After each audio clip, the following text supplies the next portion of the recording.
Depreciation क्या होती है, उसकी डेफिनेशन, कुछ टर्म्स जो है इस टॉपिक में हम जो है बार बार रिपीट करेंगे। उसमें से एक डेप्रिसिएशन होगी,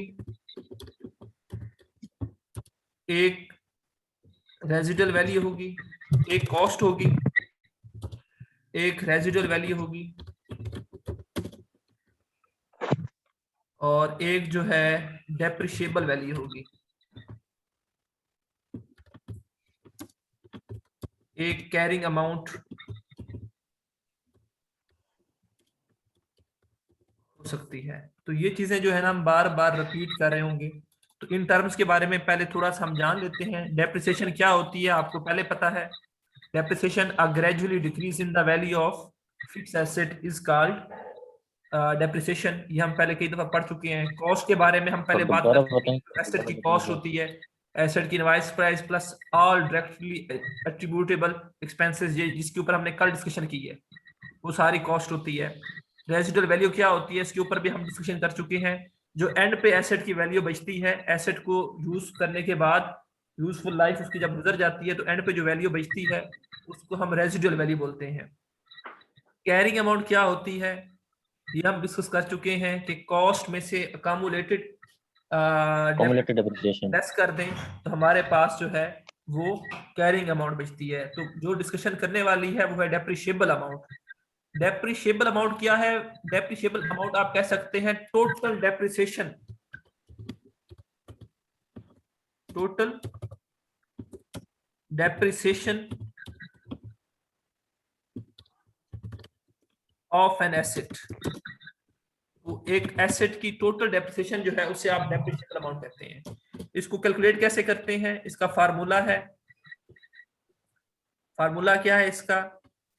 कॉस्ट, जो एसेट की टोटल कॉस्ट है वो, उसमें से आप लेस करते हैं रेजिडुअल वैल्यू, जो एंड पे वैल्यू बच जाएगी। एसेट की कॉस्ट, एसेट जो है मैंने 50,000 का लिया है और मैं कहता हूं कि एंड पे इसकी वैल्यू जो है ना वो 5,000 बच जाएगी। 50,000 का लिया और मैं कहता हूं एंड पे वैल्यू जो है वो 5,000 बच जाएगी। तो इट मींस बाकी जो 45,000 है वो क्या हो जाएगी, उसकी डेप्रिसिएशन हो जाएगी। टोटल डेप्रिसिएशन उसकी लाइफ में 45,000 होगी।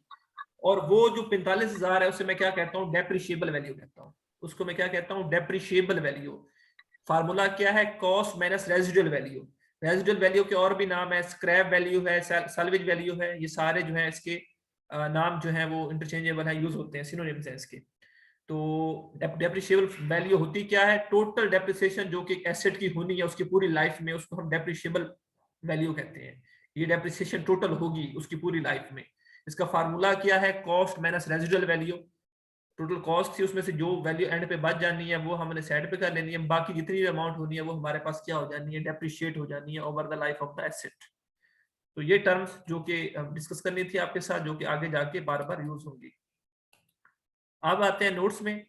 तो डेप्रिसिएशन यहां से स्टार्ट करने लगा हूं। डेप्रिसिएशन होती क्या है? Depreciation amount is the cost of an asset और other amount substitute to the cost to the financial statement. Depreciation is the systematic allocation of the depreciation amount of an asset over the useful life. Definition जो मर्जी कर ले, ये कर ले या और भी कर ले, ठीक है। ये ऊपर डेप्रिशिएबल अमाउंट की डेफिनेशन है। अच्छा, आगे एग्जांपल है इसकी। वो कहता है एक एसेट है, कितने का लिया आपने? 1 लाख का। एक्सपेक्टेड लाइफ कितनी है? 10 साल है। और आपने ये परचेज किया था। The purchaser intended to use the asset for 6 years. उसकी यूजफुल लाइफ कितनी है? 10 साल है। लेकिन जो परचेजर है वो, उसकी इंटेंशन क्या है कि वो 6 साल इसको यूज करेगा और उसके बाद इसको बेच देगा। और वो कितने की बिकेगा उसकी रेजिडुअल वैल्यू कितनी होगी? 40,000 होगी। एक एसेट जो कि 1 लाख का लिया था उसने, 10 साल उसकी यूजफुल लाइफ थी, लेकिन उसकी इंटेंशन क्या है कि वो 6 साल बेचकर 40,000 रुपया जो है ना वो ले लेगा। तो इट मीन 40,000 उसकी क्या हो जाएगी? रेजिडुअल वैल्यू हो जाएगी। कॉस्ट कितनी है? 1 लाख है। तो वो कहता है डेप्रिशिएबल अमाउंट कितनी होगी। तो आप बताएं डेप्रिशिएबल अमाउंट कितनी होगी अगर 1 लाख 60 आपके पास कॉस्ट है, 40,000 आपके पास रेजिडुअल वैल्यू है। तो 60,000। 60,000। तो 60,000 हम क्या कहेंगे? ये उसकी पूरी लाइफ की डेप्रिसिएशन है। तो डेप्रिशिएबल अमाउंट कितनी है हमारे पास? 60,000 है, जो कि 6 साल जो है ना वो चलती रहनी है। उसके बाद आगे मूव करते हैं एग्जांपल 7 में। इसमें वो कहता है Kashmir limited acquire an asset, the cost of asset is rupees 50,000. The company estimates its useful life for 4 years. with no residual value, with no residual value, what would be charged to profit and loss as depreciation under straight line balance method, under reducing balance method and under sum of year digits method? तो depreciation के बेटा different methods हैं, methods of depreciation लिख लें कौन कौन से हैं। ये आपके इधर इधर सारे नहीं दिए, मैं आपको वैसे लिखवा देता हूं। एक सम ऑफ ईयर डिजिट्स मेथड है,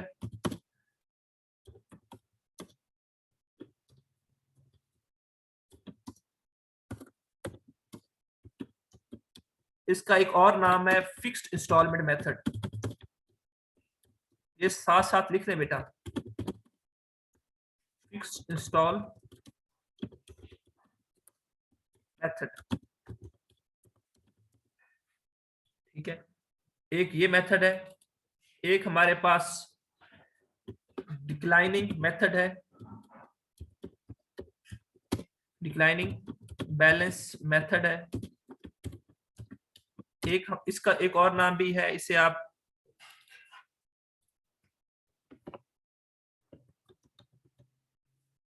रिड्यूसिंग बैलेंस मेथड भी कहते हैं।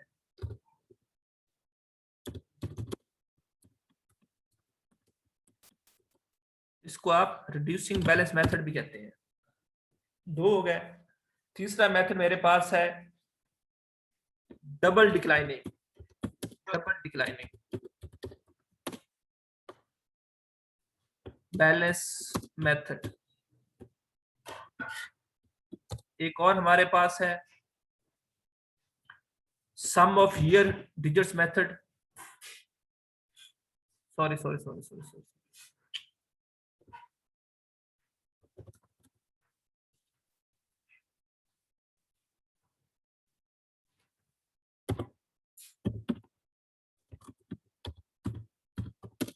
स्ट्रेट लाइन बैलेंस मेथड,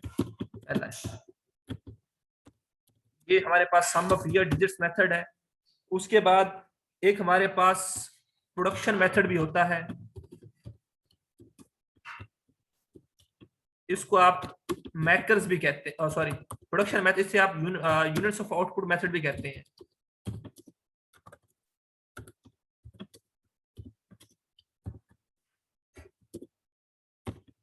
ये मेथड्स वो हैं जिन्हें IAS जो है 16 वो रिकमेंड करता है। इनमें से डबल डिक्लाइनिंग को वो आजकल रिकमेंड नहीं कर रहा, लेकिन बाकी सबको रिकमेंड कर रहा है। और एक और मेथड भी है मैकर्स, जिसे ये रिकमेंड नहीं करता, लेकिन इंग्लैंड में, यूके की मैंने बोला था आपको, ठीक है, उनकी अकाउंटिंग जो है वो डिफरेंट है, उनके जो अपना वो गैप को फॉलो करते हैं, तो वहां पे मैकर्स ज्यादा यूज होता है, एक मेथड। तो ये कुछ मेथड्स हैं जो कि डेप्रिसिएशन के हैं। इनमें से जो हमने डिस्कस करने हैं मैंने आपके साथ, वो ये दो करने हैं, और फिर जो है ये मेथड करना है। ये भी देख लूंगा अगर मेरे पास टाइम हुआ तो इसको भी देख लेंगे। तो ये मेथड्स हम जो है क्लास में डिस्कस करेंगे। तो स्ट्रेट लाइन बैलेंस मेथड, इसके ऊपर पहले डिस्कशन कर रहा हूं मैं आपके साथ। स्ट्रेट लाइन बैलेंस मेथड में फार्मूला हमारे पास होता है, उसका फार्मूला है, इसमें हम क्या करते हैं, हम कैलकुलेट करते हैं डेप्रिसिएशन, एनुअल डेप्रिसिएशन, ठीक है। और उसका क्या फार्मूला है, कॉस्ट, उसमें से मैं माइनस करता हूं रेजिडुअल वैल्यू, RV लिख रहा हूं, इट मींस रेजिडुअल वैल्यू, और इसको मैं डिवाइड करता हूं यूजफुल लाइफ से, इसको मैं डिवाइड करता हूं यूजफुल लाइफ पे। UL useful life, RV residual value, और कॉस्ट वैसे। तो ये उसका फार्मूला है स्ट्रेट लाइन बैलेंस मेथड का। इससे मेरे पास क्या होता है, मेरे पास डेप्रिसिएशन जो है वो 1 साल की जो है वो कैलकुलेट कर लूंगा मैं इस मेथड को यूज करके। अब मैंने जो क्वेश्चन आपके साथ डिस्कस किया है उसको कैलकुलेट करते हैं, उसके अगेंस्ट जो है ना वो क्वेश्चन जो है ना वो देखते हैं। सर यूएल क्या था? ये क्वेश्चन है मेरे पास कश्मीर लिमिटेड, इसमें कॉस्ट कितनी है मेरे पास 5000 है, रेजिडुअल वैल्यू कितनी है 0 है, और एसेट की जो लाइफ है वो 4 इयर्स है। वो कितनी है, 4 इयर्स। तो आप में से कोई बंदा ये कैलकुलेट करके बता दे कि कितनी अमाउंट आती है। मेरे पास जो कॉस्ट है वो कितनी है, 5000 है, रेजिडुअल वैल्यू जो है वो 0 है। 1250 सर। कितनी बेटा, 1250। 1250।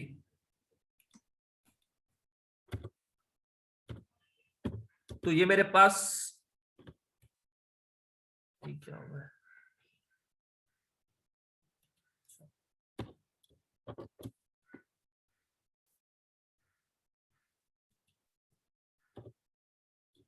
ये मेरे पास जो है ये 1250 जो है डेप्रिसिएशन आ रही है 1 साल की। अब इसके एक हम फॉर्मेट जो है वो बनाते हैं। नॉर्मली फॉर्मेट क्या होगा,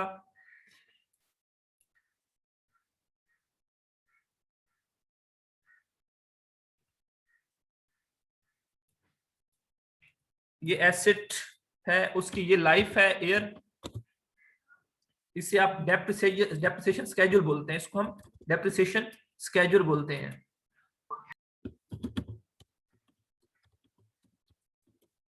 स्केड्यूल, ठीक है, स्पेलिंग एक मिनट देख लीजिएगा, ठीक है। इसमें इधर हम ईयर्स लिखते हैं, इधर कॉस्ट लिखते हैं, फिर जो है डेप्रिसिएशन लिखते हैं, इधर फिर हम जो है वो अकामुलेटेड डेप्रिसिएशन लिखते हैं, फिर जो है हम यहाँ पे कैरिंग अमाउंट लिखते हैं।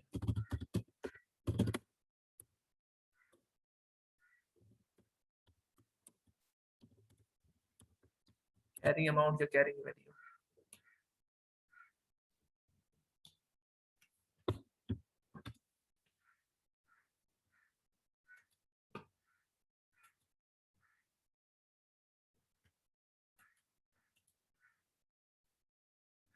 तो पहले 0 पीरियड है, सॉरी ईयर 1 है, इसमें हमारे पास कॉस्ट जो है वो कितनी एसेट की 5000 है, ठीक है। डेप्रिसिएशन कितनी हमारे पास 1250 पहले साल की, तो पहले साल की कम्युलेटेड डेप्रिसिएशन भी कितनी होगी 1250, और उसकी जो कैरिंग अमाउंट है वो कितनी होगी, वो होगी हमारे पास 3750 5000, हाँ बिल्कुल 3750, 5000 माइनस 1250, तो ये 3750। अब सेकंड ईयर में जाते हैं, तो सेकंड ईयर में हमारे पास कॉस्ट तो वही है, डेप्रिसिएशन वही सेम 1250 आनी है, लेकिन अकामुलेटेड डेप्रिसिएशन चेंज हो जाएगी, कितनी हो जाएगी 2500, और ये हमारे पास कितना हो जाएगा 2500। थर्ड ईयर में जाते हैं तो हमारे पास कॉस्ट सेम रहेगी, डेप्रिसिएशन सेम रहेगी, जो अकामुलेटेड डेप्रिसिएशन है ये कितनी हो जाएगी 3750, और ये 1250 हो जाएगी, 1250। और फोर्थ ईयर में हमारे पास ये सेम रहेगा, ये 5000 हो जाएगी, और ये हमारे पास कितनी आएगी, कैरिंग अमाउंट कितनी होगी 0 होगी, मतलब एंड पे उसकी जो कैरिंग अमाउंट होगी फोर्थ ईयर में वो कितनी होगी 0 होगी। तो ये हम डेप्रिसिएशन स्केड्यूल बना लेते हैं ऐसे। किसी को इसमें मसला है स्ट्रेट लाइन बैलेंस मेथड में? No sir. ठीक है, तो ये बैलेंस मेथड था जो कि हमने यूज किया, डेप्रिसिएशन निकाली, और उसको जो है फिर 4 साल की हमने डेप्रिसिएशन निकाल ली, स्केड्यूल बना दिया।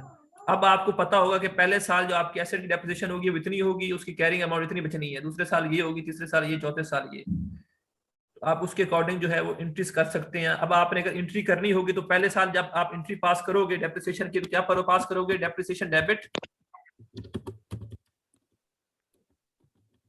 और कितने अमाउंट से 1250 से, और अकामुलेटेड डेप्रिसिएशन क्रेडिट कितने से 1250, और ये एंट्री आपने फिर हर साल पास करनी है, पहले साल की एंड पे भी पास करनी है, दूसरे साल की, तीसरे साल की, सेम अमाउंट के साथ, ठीक है।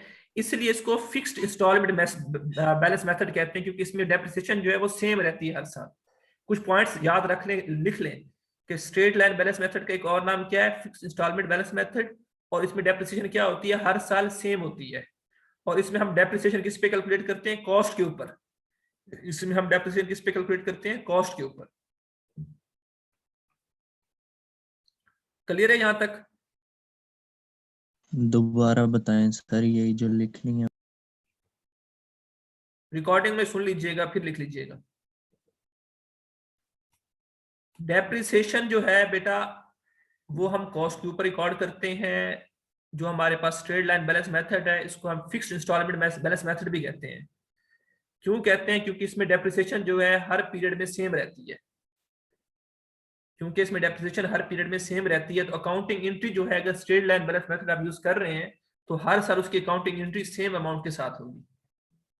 ठीक है, तो ये कुछ डिस्कशन है स्ट्रेट लाइन बैलेंस मेथड के ऊपर।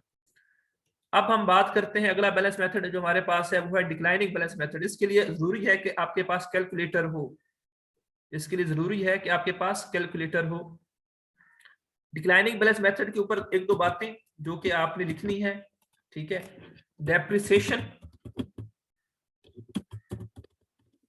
Is reduced every year. हर साल जो डेप्रिसिएशन है वो कम होती जाती है। सो पहले साल, इसका मतलब क्या होगा, पहले साल ज्यादा होगी, दूसरे साल उससे कम होगी, तीसरे साल उससे कम होगी। इसलिए इस वजह से हम इसे क्या कहते हैं, डिक्लाइनिंग बैलेंस मेथड। इसलिए हम इसको क्या कहते हैं, रिड्यूसिंग बैलेंस मेथड। हर साल डेप्रिसिएशन जो है वो रिड्यूस होती है, कम होती है, इसलिए हम इसे डिक्लाइनिंग बैलेंस मेथड या रिड्यूसिंग बैलेंस मेथड जो है ना वो भी कहते हैं। ठीक है सर इसके डिमिनिशिंग बैलेंस मेथड भी कहते हैं इसे सर। डिमिनिशिंग बैलेंस मेथड भी कहते हैं, ये भी लिख लें आप साथ नाम। डिमिनिशिंग बैलेंस मेथड जो है ना वो भी इसे कहते हैं।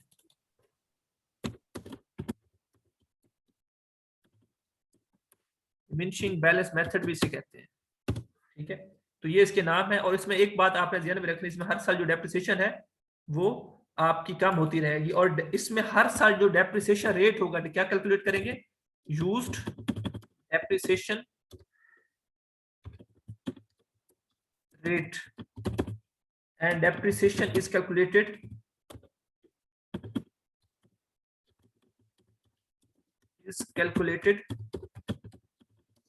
on carrying amount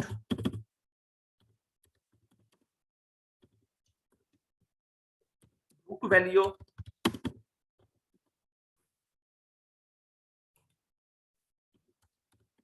और return down value. Return down value भी कैरिंग अमाउंट का नाम है, बुक वैल्यू का नाम है, रिटर्न डाउन वैल्यू भी इसे कहते हैं। तो एक बात तो ये है कि डेप्रिसिएशन हर साल कम होती रहेगी। दूसरी बात क्या है कि डेप्रिसिएशन रेट इसमें हम यूज करेंगे, और डेप्रिसिएशन रेट जो है हम कैलकुलेट करेंगे, और उसको जो है ना हर साल जो हम कैरिंग अमाउंट, डेप्रिसिएशन जो है हर साल कैरिंग अमाउंट, बुक वैल्यू या रिटर्न डाउन वैल्यू जो है उसके ऊपर कैलकुलेट की जाएगी। वो कैसे करेंगे वो देख लेते हैं बाद में, पहले जो है हम इसको जो है वो देख लेते हैं, थोड़ी सा इसके बारे में पढ़ते हैं। अब मसला इसमें ये है, इसका जो फार्मूला है वो ये है रेट कैलकुलेट करने का। कैलकुलेट करने का क्या फार्मूला है, आपने भाई 1 लेना है, ठीक है, उसमें से माइनस करना है आपने, अंडर रूट की पावर है n, और आपने जो है residual value over c, residual value scrap value over c जो है आपके पास कॉस्ट हो जाएगी, और स्क्रैप वैल्यू जो है ना वो आपके पास होगी। और इस मेथड की एक और बात भी है, इस मेथड में आपके पास जो रेजिडुअल वैल्यू है, if residual value is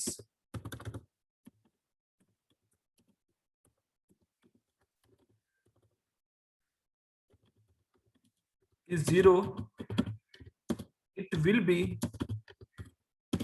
sir ये WDV क्या लिखा है सर? written down value, सही है sir. it will be considered 1। इससे उससे आप 1, अगर 0 होगी तो उससे आप 1 कंसीडर करेंगे। ये स्टैंडर्ड की लैंग्वेज है, यहाँ पे लिखा हुआ है if residual value is 0 and we are trying to rate the rate of the depreciation using reducing balance method, then residual value would be assumed 1। अगर आपके पास इस मेथड में जो है रेजिडुअल वैल्यू 0 होती है तो आपने जो है उसको 1 अज्यूम करना है इस मेथड में, ये स्टैंडर्ड आपको कहता है। तो ये पॉइंट भी मैंने लिखना था, डिस्कस करना था, जो कि लिख दिया है। तो ये अब क्वेश्चन है, इसमें आपने under root 1 minus n under root लेना है, और फिर जो है ना अंडर रूट की पावर जो है ना वो आपने n कंसीडर करनी है, और उसमें फिर आपने स्क्रैप वैल्यू और डिवाइडेड बाय कॉस्ट कर देना है। तो कैलकुलेटर आपके पास होगा, ये एक्सेल पे कैसे कैलकुलेट करते हैं मुझे आइडिया नहीं है, तो कैलकुलेटर से पहले कर लें। आप क्या करेंगे, इसमें हमारे पास स्क्रैप वैल्यू कितनी है, 1 है, 1 को डिवाइड करेंगे 5000 पे, पहले 1 को डिवाइड करें 5000 पे, आपके पास एक आंसर आएगा। फिर आप लिखें यूजफुल लाइफ कितनी है, 4, पहले लिखें 4, फिर उसके बाद लें आप वो जो ये बना हुआ है स्क्वायर फीट, क्या कहते हैं इसको, अंडर रूट, सॉरी, फिर ये अंडर रूट लें, और फिर वो आंसर जो था ना वो लिखें, और फिर आप इक्वल का साइन दबाएं तो आपके पास ये वैल्यू आएगी। और फिर 1 लिखें, फिर ये वैल्यू माइनस करें तो आपके पास ये रेट आएगा। जल्दी से करके बताएं ऐसा हो रहा है या नहीं। सर एक बार रिपीट करना सर। सबसे पहले बेटा ये जो अमाउंट है ना, ये वाली, इसको सॉल्व करें, जो S/C है 1 डिवाइडेड बाय 5000, जी आंसर लिख ले। उसके बाद लिखे 4, फिर शिफ्ट वाला बटन दबाएं और अंडर रूट वाला बटन दबाएं। 4 लिखने के बाद दबाना है।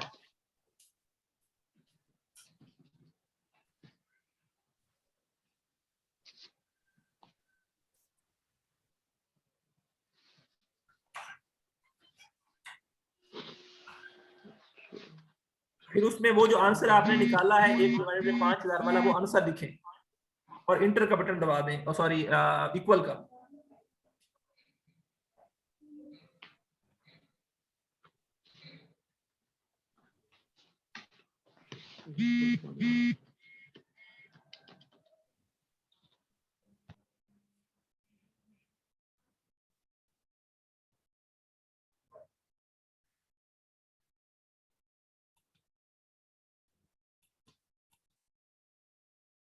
हुआ है बच्चे?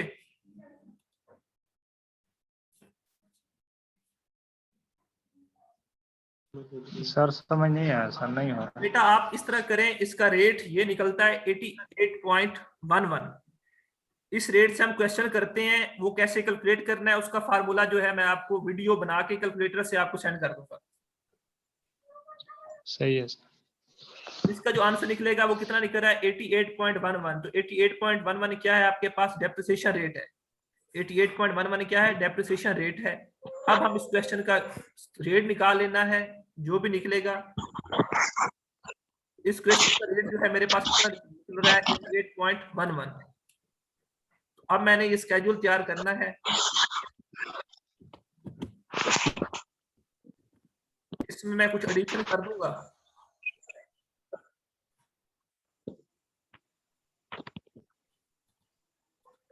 डेप्रिसिएशन रेट की, ठीक है, डेप्रिसिएशन रेट का एडिशन हो जाएगा इसमें, जो कि कितना है हमारे पास 88.11%। ठीक है,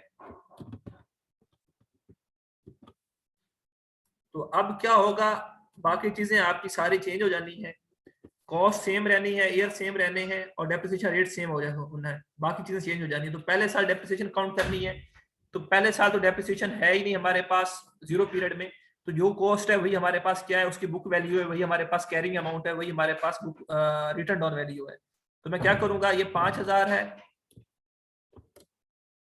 इसकी डेप्रिसिएशन मैंने कैलकुलेट कर ली, जो कि कितनी आती है, ये आती है अमाउंट डेप्रिसिएशन की। और अकामुलेटेड डेप्रिसिएशन कितनी होगी, यही अमाउंट हमारी अकामुलेटेड डेप्रिसिएशन होगी।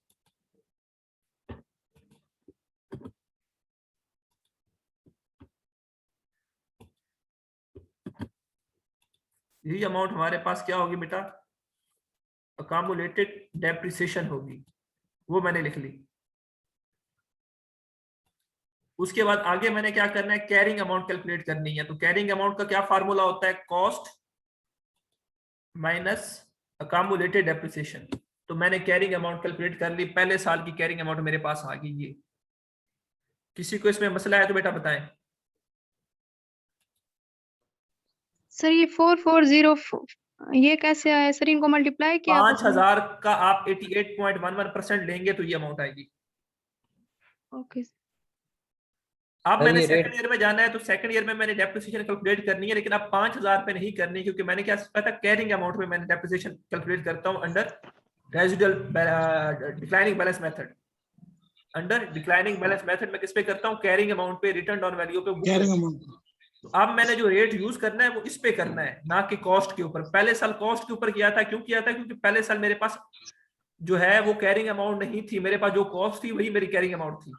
तो इसलिए इस साल मैंने जो है वो कैरिंग अमाउंट वाला जो है ना अमाउंट, तो मैंने क्या कर ली, ये 594.5 जो है इसका मैंने परसेंटेज ले लेना है, कौन सा, 88.11%।